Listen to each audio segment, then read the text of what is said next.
Welcome to the Elevated Entrepreneur. I'm your host once again, Raylan Davis. I'm here with a phenomenal guest. Before I get to that though, there's two amazing things you can check out in the description below of this video, of this podcast, I should say. One is the free Facebook group we have for you. Make sure you go check that out. Also, our guest has brilliantly created this employee engagement survey. It's a swipe file. Literally, you just steal it from her. It's phenomenal. So if you are a up-and-coming company that wants to ask the hard question, which is, are we doing a good job or not with our people? Which, by the way, you may want to not download this if you want to avoid that hard conversation, but that's in there below. But my guest today, her name is Gwenevere. She is the founder and CEO of Guide to HR. She's a wonderful human being, and I'm so glad you're joining us. Thank you for coming on the podcast. Gwernevere, welcome. Thank you so much, Raylan. I need to get those buttons that's like applauses, like and stuff. I'm going to get there. We'll get there. Okay, so the first thing is this, right? I want to know your journey, how you got to where you are right now and creating the company you created. But here's what I want to say about your brand and what we're trying to do with your brand is I want to make HR sexy. You know what I mean? I want to make HR something that's like, yeah, because I'll be honest with you, and this is the part that I know people that are listening like, HR, like, you know, I have 10 employees. Do I really need to start thinking about that right now? And I'm telling you right now from experience, people, if you're listening to this, is that I'm having to go back now and do job descriptions. I'm having to go back now and figure out, okay, but what does this person even do? Like, we get really bogged down, I think, with the idea of what HR is. If we have corporate experience, we're like, well, I don't need that, right? Right. But then when you're scaling, especially if you're in a position where you're growing fast, it's one of, again, it's crazy that I'm saying this, but I think HR, and I don't even say HR, but like systems, processes, these things are the most important part of it. And it's crazy I'm a sales guy, Gwenevere, and I'm saying that. So anyway, I just want to preface this with, if you're listening to this and thinking, why HR? Listen, it's so important, and don't be like me and wait till the last minute. So with that being said, yeah. Yeah, I mean, like, hey, if you want to build your house on sand and rebuild every time the tide comes in, then go for it, right? But if you want to build more on foundation, that is where you are going to need your systems and your people and your all the foundation that makes a business run behind the scenes that most founders just don't want to deal with, which I get, right? Yeah. You want to be an entrepreneur, you want to do what you enjoy doing.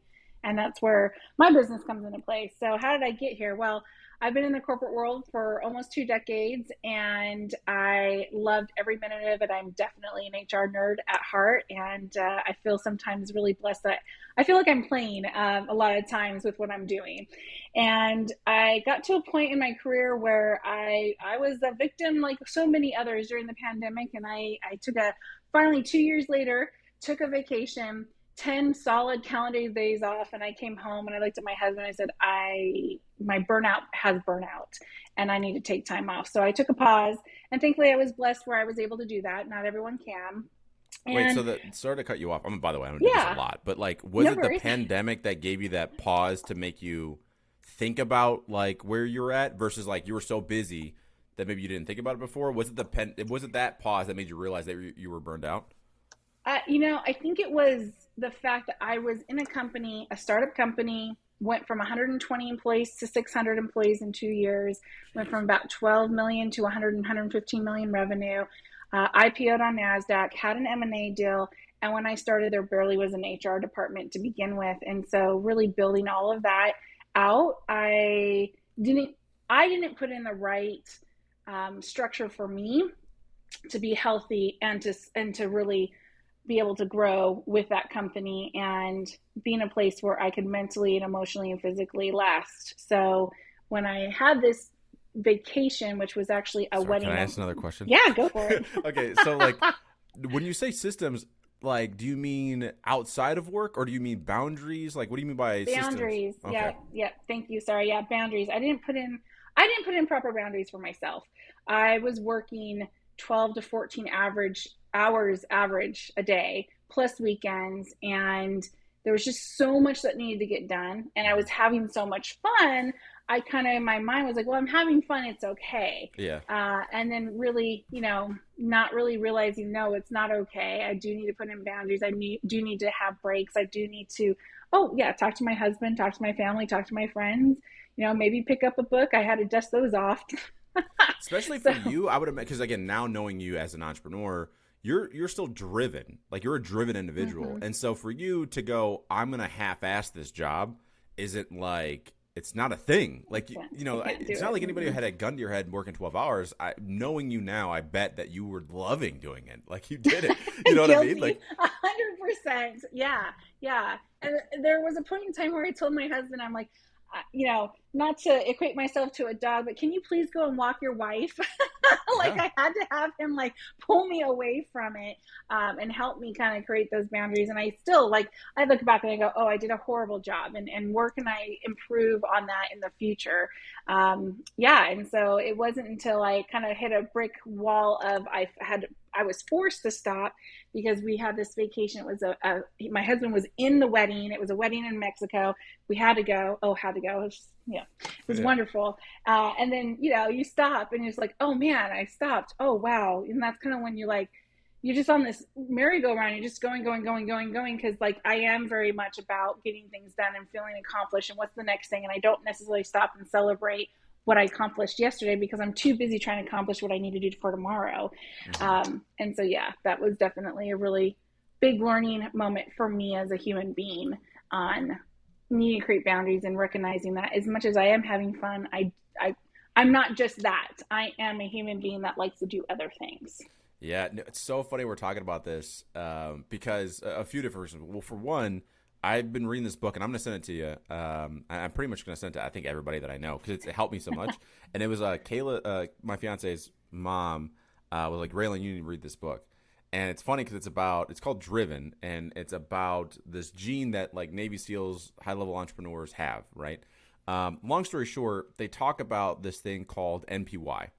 It's neuropeptide Y. And if you're high in this, you do exactly what you just said, which is you don't pause ever to think about the past. You're always on to the next thing, next thing, next thing. People, doctors, nurses that are in the ER, they're high in NPY because again, they're constantly go, go, go, go. And so what's funny is like that pause for you was so helpful because then you go, well, what do I even want at this point, right? Because you get that pause. What's funny is I literally just did a podcast on this by myself because I said, I realized because of this book, and again, I promise I'll send it to you. But because of this book, I realized if I slow down or stop, I get depressed. Mm-hmm. And I didn't know, I never knew why. It would just happen out of the blue. And even when I was in corporate and now, sales, whatever, when things were going really, really, really well, I wasn't needed as much. So I wasn't traveling as much. And I would always get depressed. And, my family has a history of depression and whatever. And so I figured, oh, it's just that. No, after reading this book, I go, oh my God, it's because I'm used to this certain level of dopamine from fix, or in my case, grow, like build business. And then it gets going. I go, oh, I'm going to build another one and another. And then it's that everything is going okay that my mind starts like eating it. So it's good that at least you didn't get depressed. You at least, you had a moment where you go, what do I even want? Well, I will feel guilty if I do give myself that moment to watch that hour program, right? Or Mm-hmm. to pick up a book and read for 2 hours.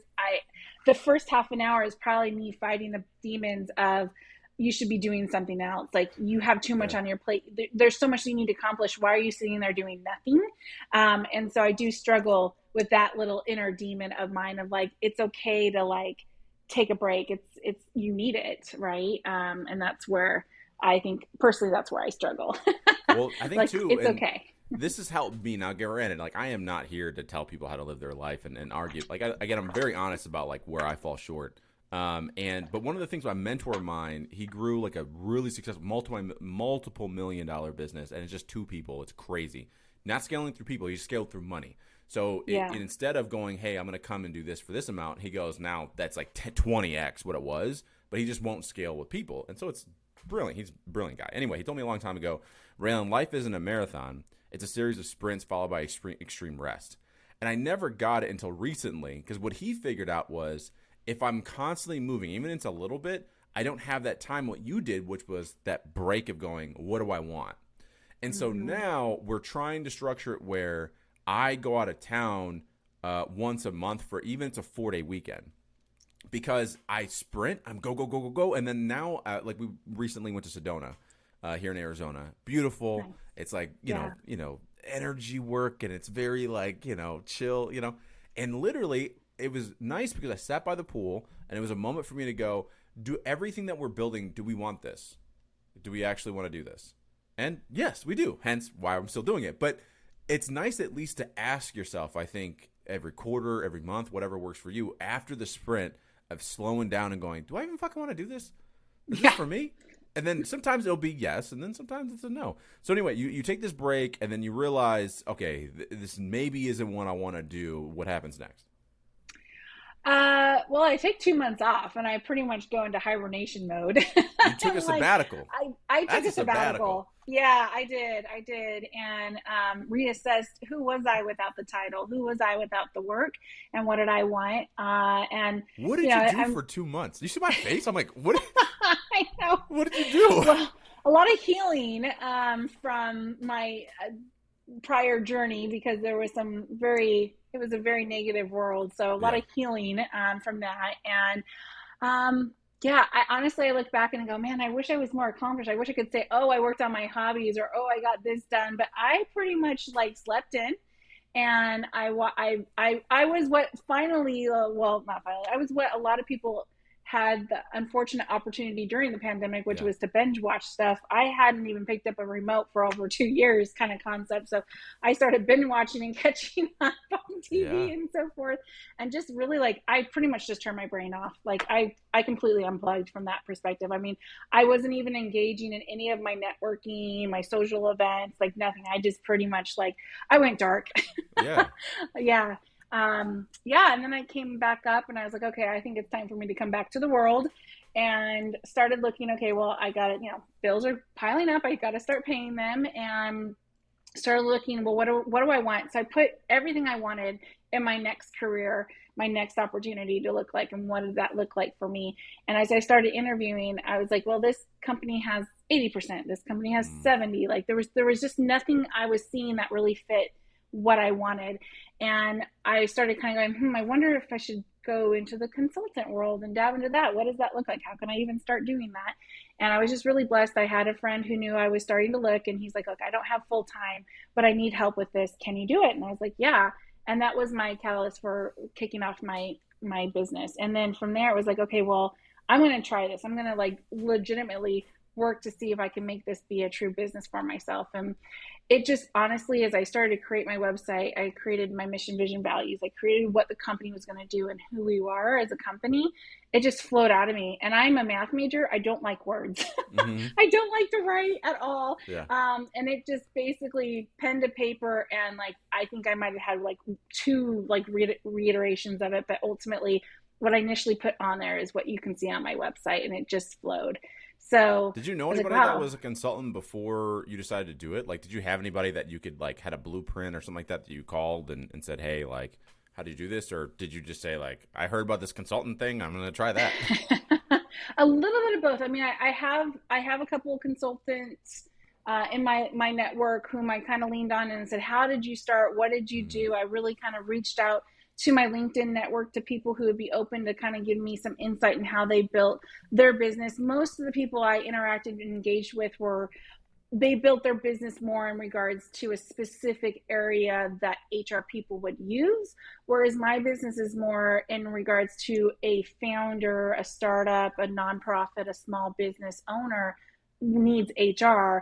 So mine was a little bit different from that perspective, but I just started kind of reaching out, and some of the individuals in my network knew of business developers, basically businesses that really kind of go out and find the work, and then they basically subcontract to you. And that's how I started getting my my business built up. So in less than 6 months, I had 7 clients, and it was really just a phenomenal experience. I feel like there's 2 ways. I hear people, you hear stories that okay, when they first started out, they didn't get any sales really for years even, and then something clicks. And then there's people that are they get everything aligned. And I don't even think sometimes it's that the business is set up right or the offer is even good. Sometimes just things get lined up, and there is no kind of rhyme or reason. It's just sometimes things just kind of happen. Because I know there's people that sometimes listen to even me, because I joke about, but my first 3 years ago when I first started out, my first sales call, you can call it ever, was a $25,000 client, one and done. But I also backed it up with saying, yeah, but there was like 4 or 5 months I didn't have any other new clients because I was still figuring out what the hell I was doing. I just got kind of, no, I don't like the word luck, but like I was kind of lucky. Like somebody knew exactly that. How I got lucky was somebody knew exactly what their problem was, and they knew that I was the one that could solve it. So like I got lucky in that sense. But but there's always this thing of figuring out. So it's good that you kind of figured out that zone of genius for you and kind of leaned into it. So did you hire a coach or anything like that when you first started out to give you direction? What are your thoughts on like business coaches and stuff? By the way, I'm a coach and I hate the coaching industry. So if you even don't like the coaching industry, that's okay too. Like I don't care. Pros and cons. I think everyone has different needs. And I personally, I am wired as an engineering mathematical brain, and I prefer to just kind of go in and figure it out on my own and learn. I typically don't read directions when I need to build something. Yeah, so do I. Like, but also, I'm not an me. engineer, so my thing is I build it wrong 2 times, and then I'll go to the thing, and then I'll go, oh shit, okay. my bad. Yeah. No, I think that's just called stubborn. I think that's what that is. Yeah, potentially, yeah. But I think, for me, I didn't necessarily go to a quote unquote coach, but I did reach out to my network. I did reach out to the people that has done this. And I'm not a fan of recreating the wheel, right? Like it's been created. Let's use it. How do we create it? Like, how can I use it? And how can I do this for my own business? So I had many luncheons and Zoom calls with different people, different folks, try to just download from everybody that I knew and learn from them and learn from their mistakes and learn what worked for them. And I just, like I said, I just kind of kept plugging and chugging and just kind of ended up finding my niche and making it work. And I've reached out to different networks. I'm on the Chief Network, which is a female leadership network. And through that's pretty much how I have found 2 of the 4 people that work with me, actually 3 of the 5, actually, we just brought some notes on, but, and one was a friend and one was through work. So it just kind of fell in my lap. You could say, I put myself out there, and I put myself out there in a very specific, structured way, so that when things were aligning, it just fell into the funneling effect, I guess you could say. Yeah, and that's what's like. Oh, by the way, real quick, on your end, does it look like you're fully in the frame? It does. Am I not? No. If it looks like that on your end, that's fine. It's just I was like, for me, all I see is your top lip and your nose. That's all I see. Oh no, yeah. You can, But no, it's the only because like Connor can work with it. All right. Okay. But the other thing is, shout out to Connor, the editor. All right. So, but that's the important thing is putting yourself out there. Again, people make this mistake online where they go, oh, this person just started and had 7 clients all of a sudden, but they miss the message of, I still was going to networking events. Like I was talking to people, and that's like my, how would you call it? My silver bullet to business to me is just activity produces activity. Like the more you do, something's got to move. Like someone's going to remember you. Someone's going to do this. And what's interesting is like for me, I feel like and this is going into the marketing side too, because obviously you're starting to do some marketing now. So I want to talk to you about that. But to me, the balance is inbound, outbound, like having both. And the outbound, you were doing outbound, just not knowing it. Outbound meaning you were talking to people, you're going to networking events. Like there's a various different ways to do outbound. One of them is network. Another one is like DMing people on LinkedIn and having conversations online, things like that. But what's funny is sometimes you forget the inbound. And here's the cool thing that I could kind of do if you do it right is that a really good example of this is somebody that I work with. I was the referral basically. They reach out to someone. They're like, okay, do you have anybody you've worked with? And they're like, oh, reach out to this guy named Raylan Davis. I can give you his number if you want. The guy Googled me and then saw all my content and then contacts me and then goes, hey, by the way, what do you do? That's what inbound does. Like if you have a body of work for them to go to when they do find you, they can, but that's where both comes into play. For you, here's my question. This is what has your experience been transitioning from only outbound to now you're making content? And by the way, your content's super freaking helpful. Talk to me about that starting journey. Because it's been a long time for me. Like I've been on doing, public persona stuff for the last 3 years. So I'm used to it. The ups and downs of it, by the way, like sometimes when you first start out, nobody's looking at your shit. And then you have other times where like all of a sudden everyone's looking at your stuff. Okay, great. And then there's the algorithm changes, and now no one's looking at your shit. And then there's a series of time where you're figuring it out. Like, what's that roller coaster for you on your side, not really doing it before? Yeah, well, again, I think you and I are such different personalities. I'm an introvert at heart. I'm Mm, not a salesperson. I'm not a marketing person. I'm kind of like, get the processes, the systems in play and kind of behind the scenes person. So it's been a big transition for me to pull out my extrovert and be more in front of events and be networking and getting myself out there. I think it also, because it's not my forte and expertise and it's not my comfort wheelhouse area, that I tend to allow myself to, when I do get a new client, let that take over a little bit more and stop with focusing on the content and focusing on the social media and the interactions and so forth. And I have brought in some partners like you, and I have a ghostwriter to help me with content because, again, I'm a math major. I don't like writing. hmm So I lean into what I do well and what I enjoy, and I find people to fill the gap. And that's actually one of my values, is do what you love. Yeah. And I'm living that even in how I'm building my business. I'm not going to go and be a subject matter expert in everything that is going to be a business perspective. I'm just not. I'm going to focus on what I love to do, and that's really interacting with my clients and helping them improve their whole portfolio on how they view people and how they manage those people. So then now let's transition over to the people side, because now this is where it gets interesting. And so how do I want to get into this? So this is my dilemma that I figured out, but I think I was late to figuring out, is that in order to grow a business successfully, you got to have people. There's unless again you decide to grow via scaling via pricing, right? You can be a solopreneur and just charge everyone $100,000. Like, you could do that. Like, it's fine. But the funny thing is, you mentioned do what you love, and I realized, and maybe you've met with probably more founders at that level than I have. I usually work with like solopreneurs and consultants, but for me, I realized, what I really enjoy? I enjoy being a part of everything. I like knowing a little bit about everything, but I don't want to do the details. So this is where like I had to find people that loved the details.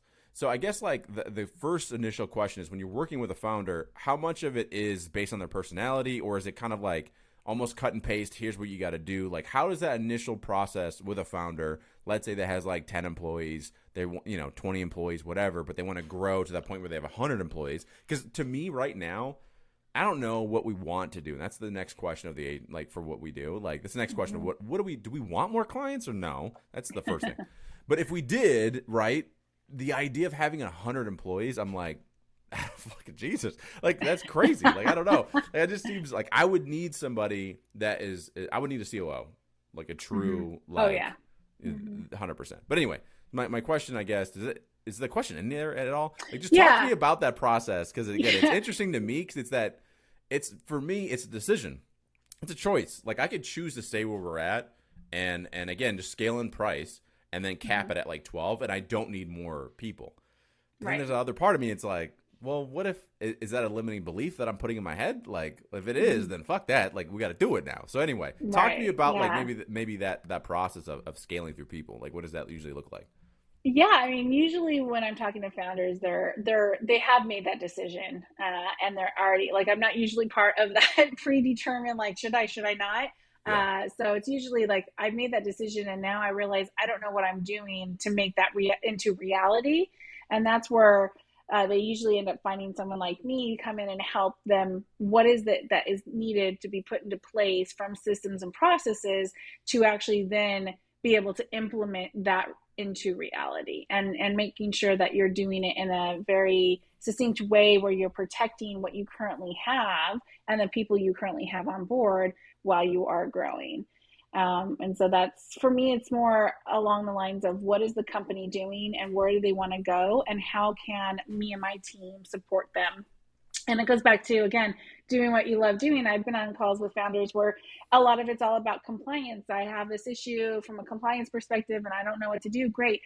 I'm not going to do it. I don't like doing that. But you know what? I have a wonderful generalist on staff that's what she loves. She loves putting handbooks together, policies, loves reviewing compliance, and that's what she loves to do. And she's on standby, ready to go, right?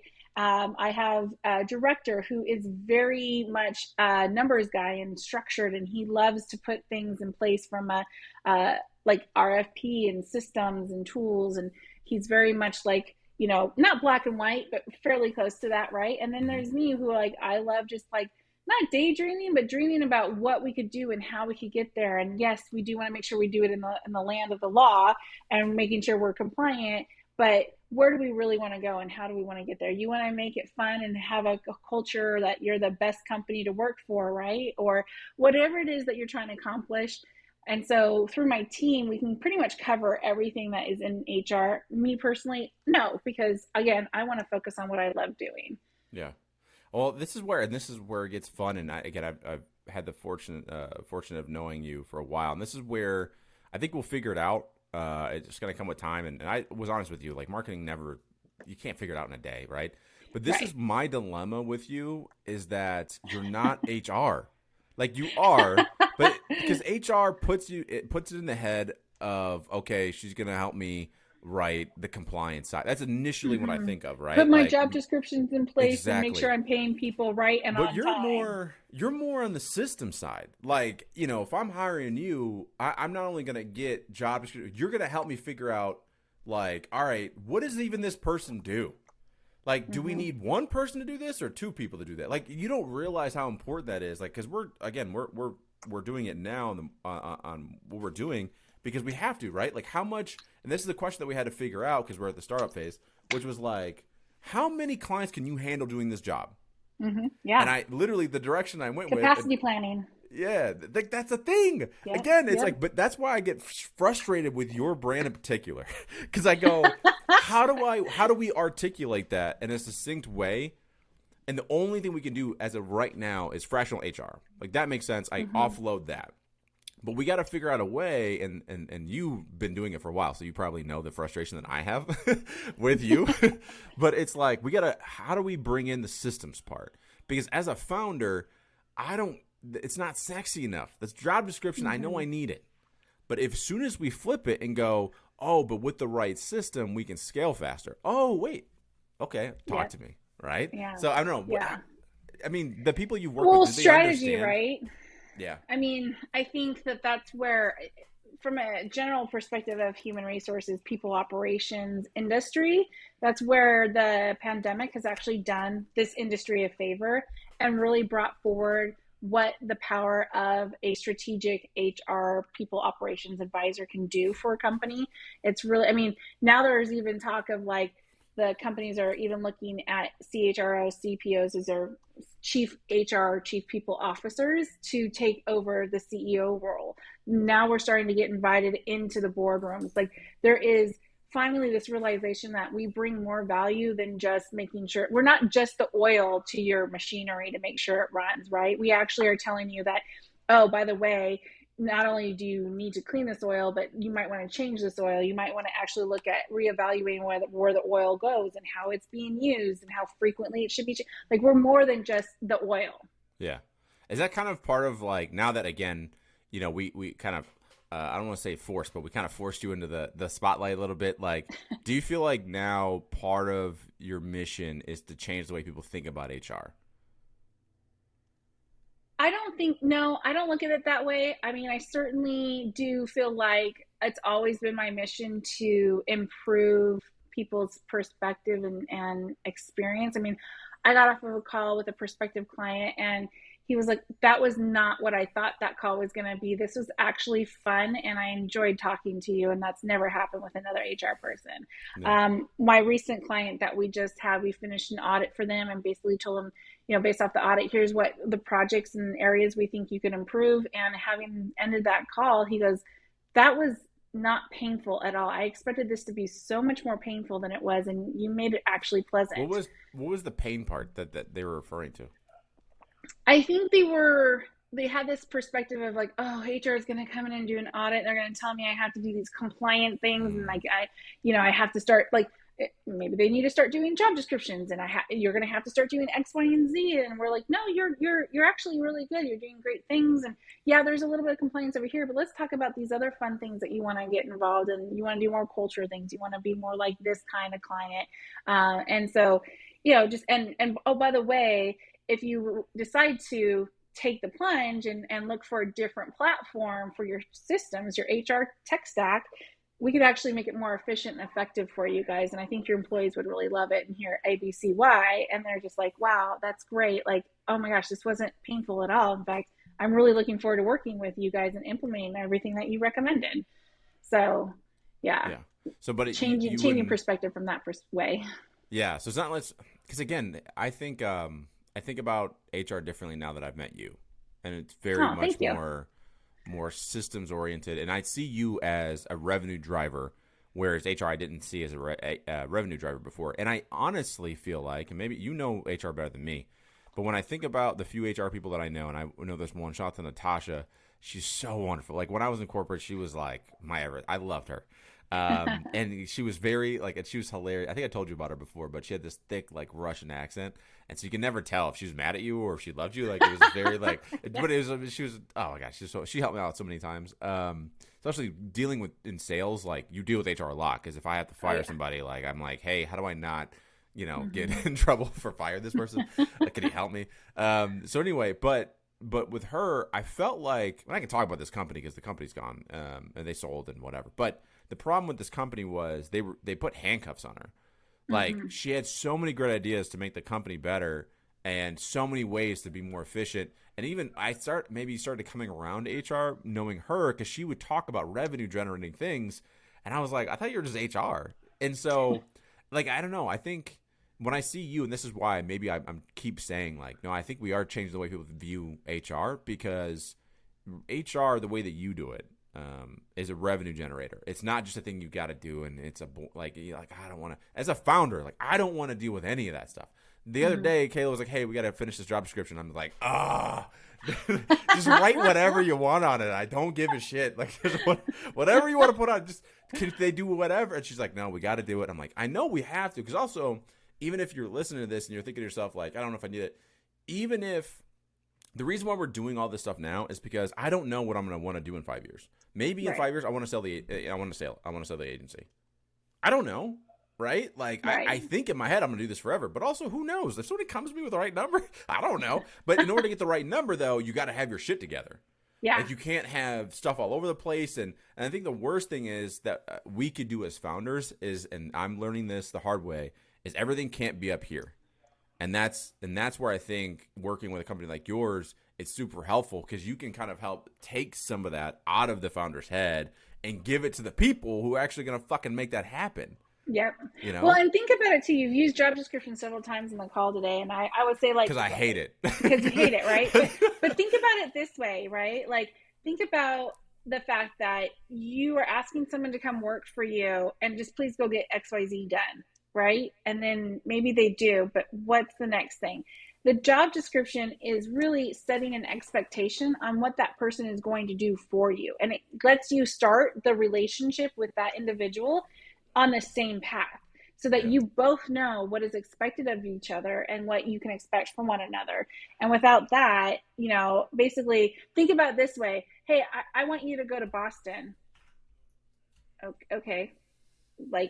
Should I walk? Should I run? Should I bike? Should I rent a car? Should I go by boat? Should I go by plane? Should I attach myself to a pigeon?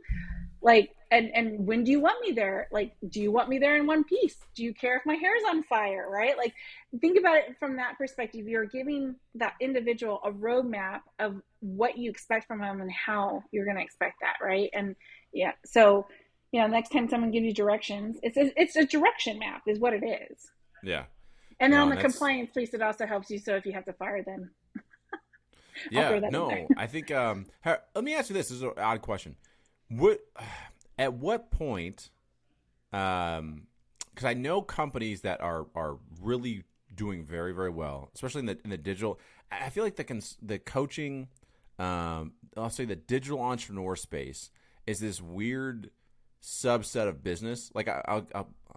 I'm going to see how I can word this without giving people away. Okay, so there's so many that I know that at the very least, if I just add it all up, at the very least, they're doing $15 million. At the very least. The best part is you probably never even heard the individual or the company. And so, but I know the way that they've grown is that every single one of their employees, I think maybe one employee is an actual full-time employee. Everything else is independent contractor. Mm-hmm. Then you have these other companies that are more corporate, right? That are like everyone's an employee. They got benefits. They got whatever. So is that like, what is the benefit of doing one versus the other?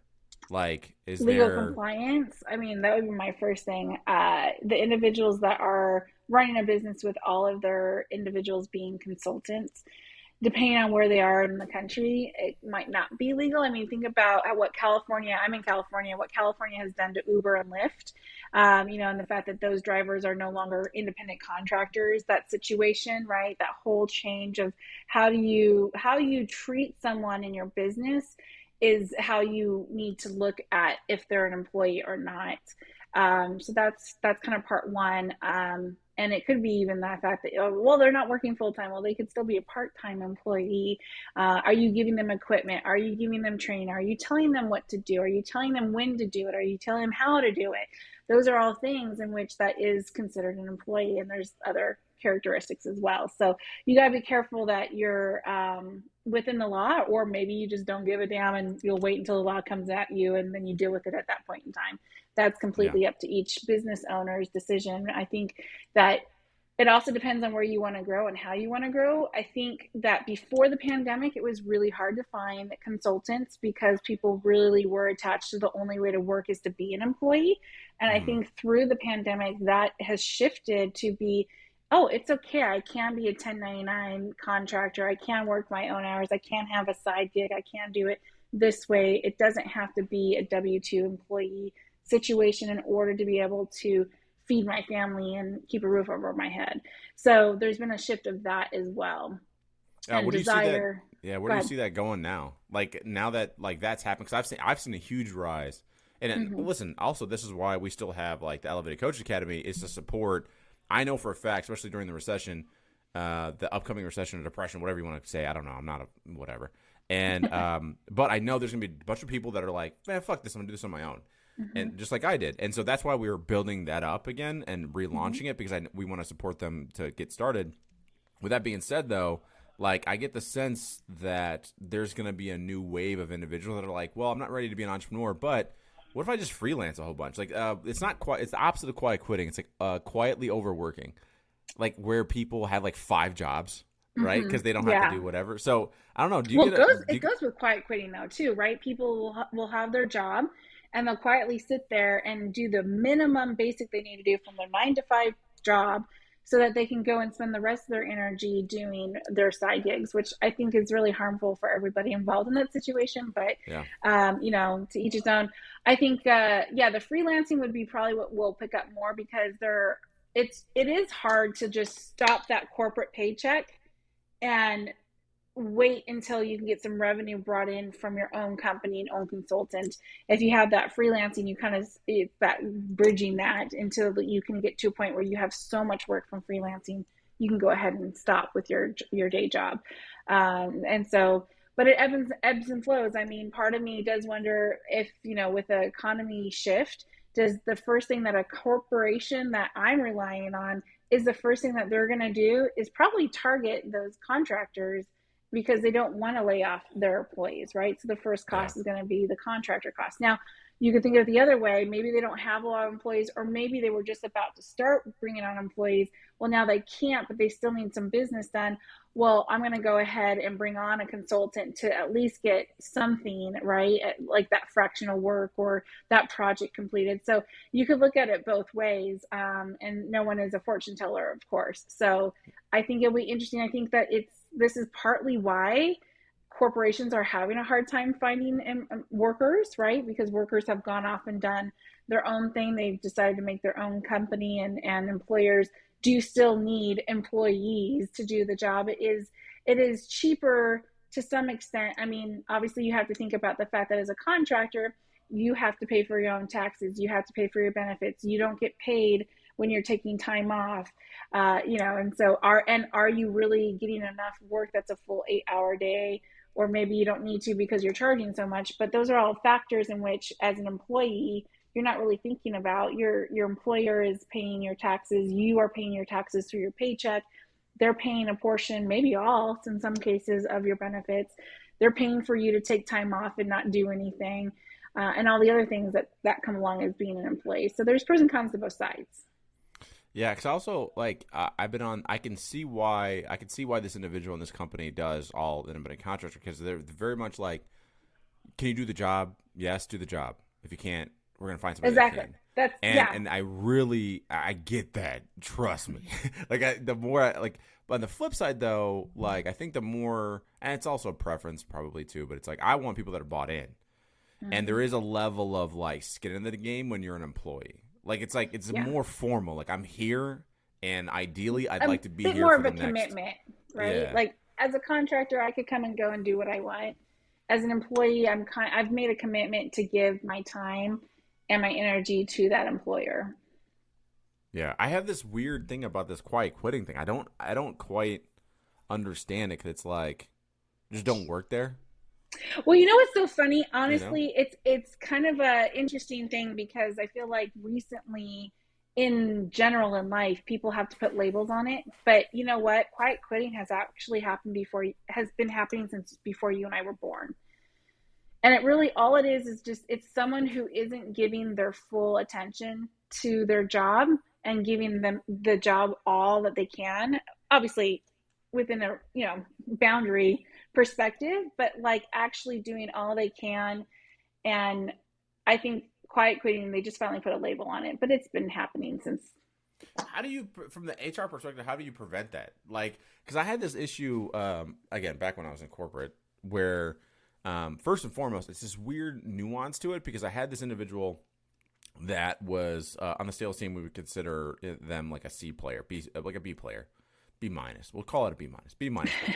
And I remember I was like a new manager, and I went to my VP, and I was like, I want to fire them. Like I want them gone. Like they're coming in right on time, they're leaving right on time. Like they're not putting in the extra effort, whatever.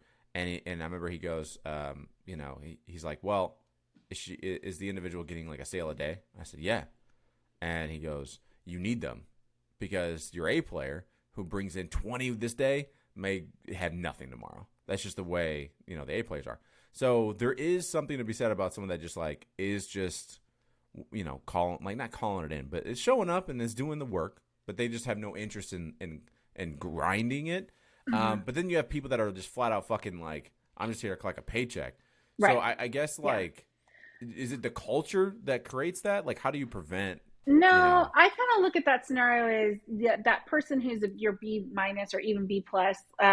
Those are your job. Those are the people who are in here for a job. And all they want to do is they want to come in and do their job, and then they want to go, and they don't want to take the job home. They don't want to grow.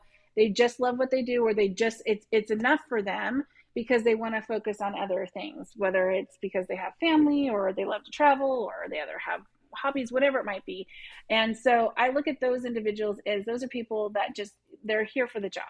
And then you have the career folks like you and me that just like, we're very, like, we know what we want. We're driven. We're going to go get it. The A players, right? And then it's those people who are basically like, they might be coming in 5 minutes late. They might take an extra 10 minutes on lunch. They might be late to the meeting. They might basically like, on the skinny swim tip, like be able to actually get something done. And those are your quiet quitters. Those are the ones who are, you can just kind of see. And the way that I actually have been helping my clients handle this is bringing more accountability into the organization. If you have accountability and you're actually driving to that in your conversations and your numbers and how you're interacting and engaging with your team and the departments and the organization as a whole, the people who are quietly quitting are going to self-elect out because they're going to be starting to be held accountable, and they're not going to want that. And your people who are job people, they're going to be fine with that because okay, you told me I need to do this. Okay, well, I'm a job person. If that's what you tell me to do, I'm going to go get it done. And I'm a job person, right? And so I think that's the distinguish between the two. So you said accountability. Like how do you mean accountability? Is it like if they show up 5 minutes late, you got to call it out right immediately? It's more preventative. Like you see it, you got to say something, or is it like how would you, I guess, like explain accountability side? Because my version of accountability is that I'm an ass. So like, don't tell me to hold people accountable because then I'm gonna put people on Front Street and I'm gonna get in trouble. So. Well, for me, most of the roles and companies I work with, they're really white collar. So my answer is going to be very white collar specific, Yeah. but obviously in retail and blue collar and things like that, it's a little different. But I think for me in a white collar situation, it's not about the fact that, right, Lam, you came in 5 minutes late. I probably couldn't care less, because ultimately it's about what are you getting done and what's the productivity, and did you do what you said you were going to do on time, and it's Mm-hmm. actually quality work. So it's about putting in play ways that you track what is being, like in a team meeting.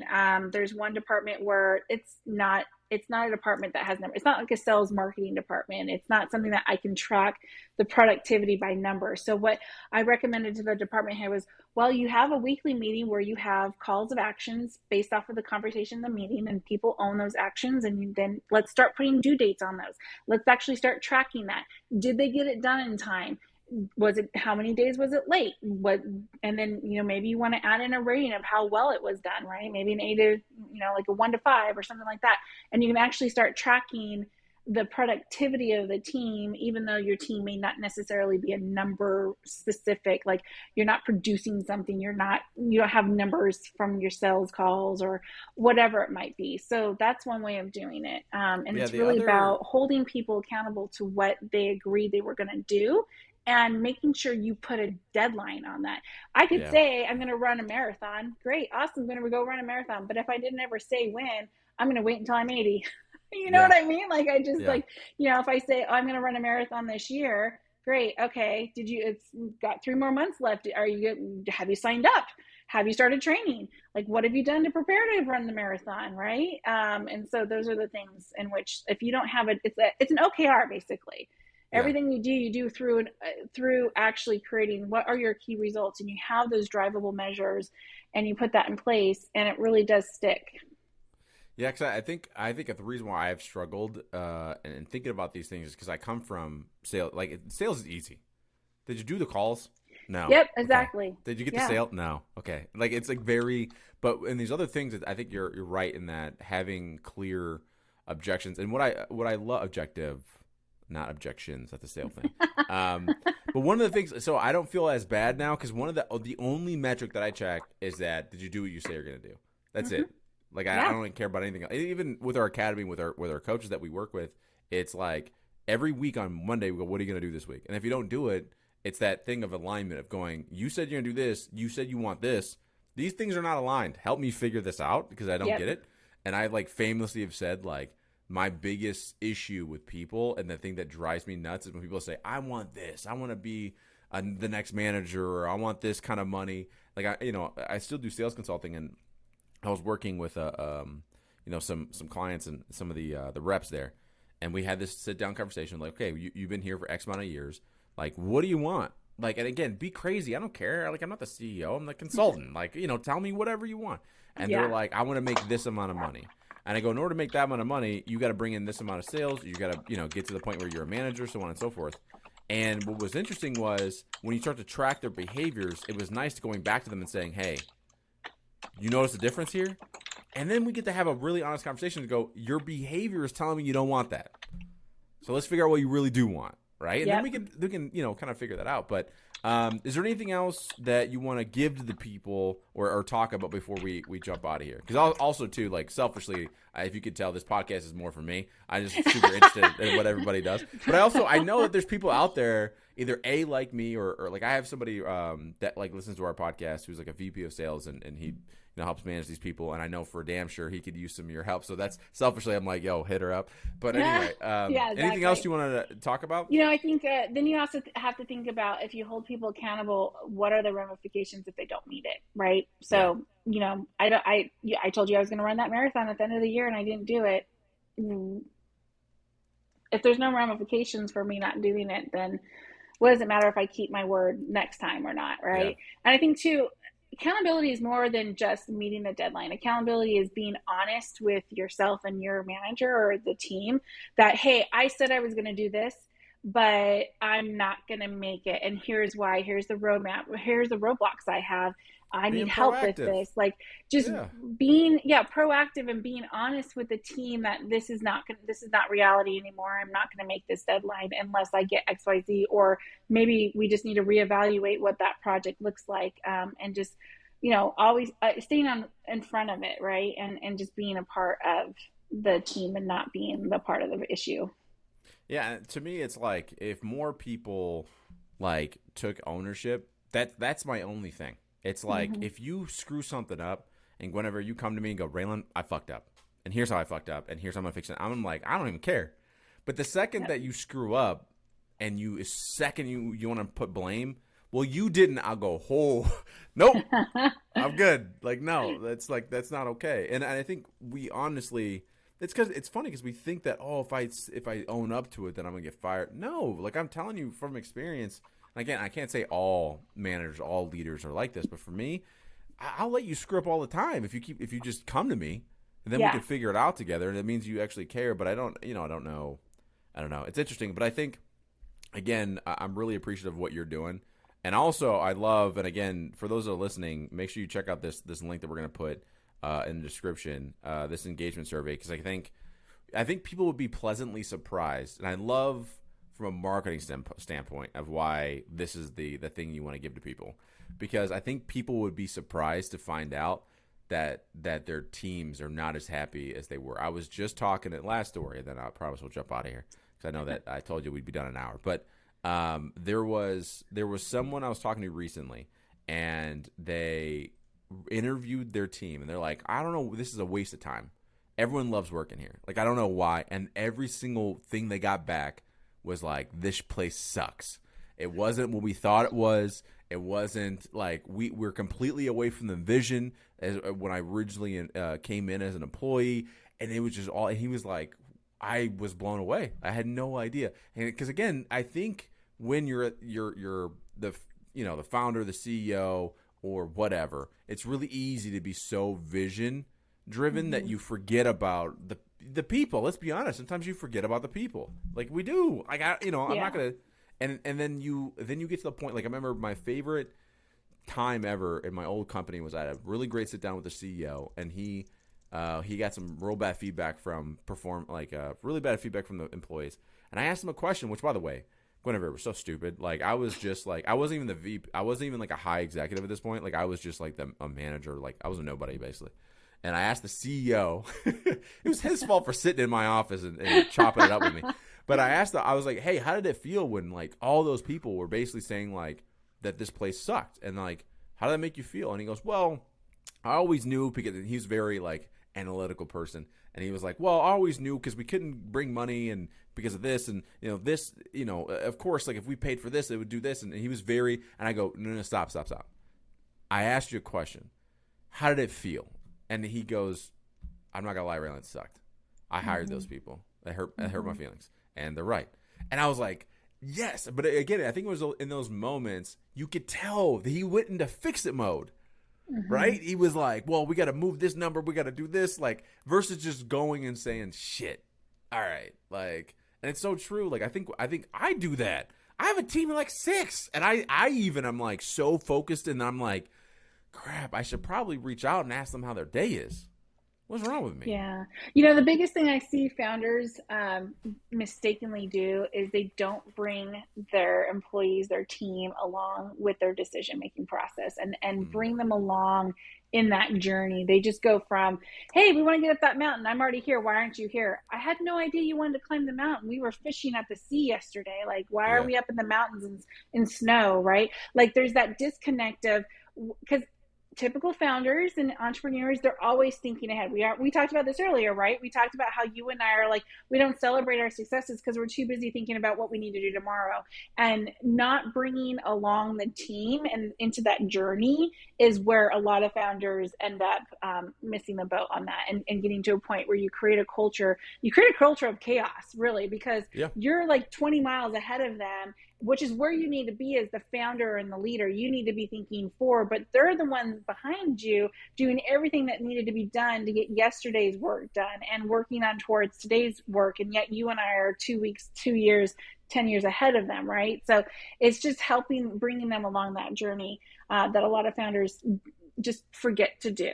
Yeah. That could mean a big difference for a look, lot I'll of tell you right companies. now, for those that are listening, again, if you're in a position to where you're like, I need some systems, you need to hire someone like Gwenevere. You need to hire somebody, because I'm telling you right now, and the beautiful thing about what you're doing as well is that now I don't have the commitment of you are now my employee for years. Right. Like, you can come in, fix it, get the hell out, beautiful, come back, check in on me, do whatever. And that's why too, like, I've invested a lot of money in systems in the last like 2 months. And it's because I know I am the chaos. Like you mentioned, and again, I hope people aren't listening to this, actually. Like, I don't want them to hear that from you. But I am at least self-aware enough to know that I do create chaos. Perfect example, like when you said the fishing analogy, I have famously got off a call with somebody and immediately called my team and said, hey, I need this landing page built today. Here's what we're going to be doing on it. Get it done today. Let's go. Because we got this new offer we're doing. Like it's I'm famously known for that. I even sent you guys an email and said, hey, we added a new thing. And by the way, the team found out about that after I announced it, I think. Pretty sure. Oh boy. Yeah. Yeah. No, that's a lie. We did have a call and I said, hey, we're gonna do this new thing. Anyway.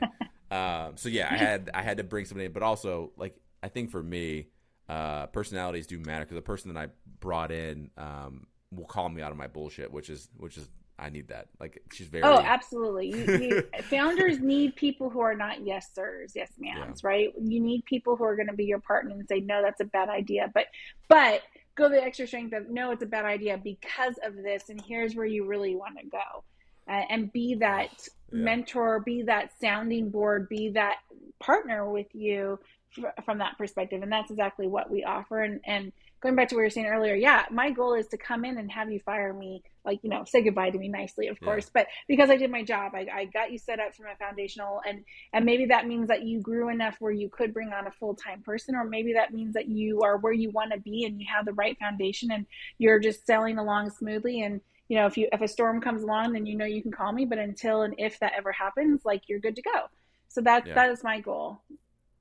You said something there so brilliantly, and I'm like, God, I just love everything you say, because like I have a pet peeve, and I want to paint myself. I need to have Kayla come back on the podcast so she can talk about, because sometimes I'm a little bit harder on myself. I swear to God, I'm not like that bad, but I really do dislike when someone tells me no but doesn't give me another solution.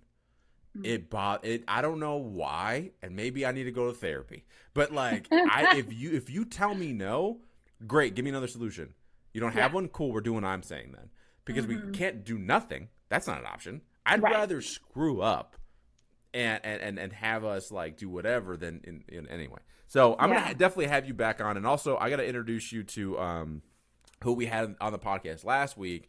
Amy and Joseph, they have a recruitment firm, and I see a lot of cool synergy where they can, because they see, look, if they come in and see, like, think of it from this perspective. I know you know this because you've played around with recruitment, but I can see how it would intertwine where somebody in recruitment and the process is all over the damn place. Guess what? That's you all day. Yep. So I'll link you guys up. They're phenomenal. I love my workflows. I love process improvements. Yeah. Okay. Well, anyway, thank you so much for joining the podcast. Thank everybody for listening. Go check out, go download this survey, please, so your people can stop hating your company. All right. See you guys. Yes. Thank you.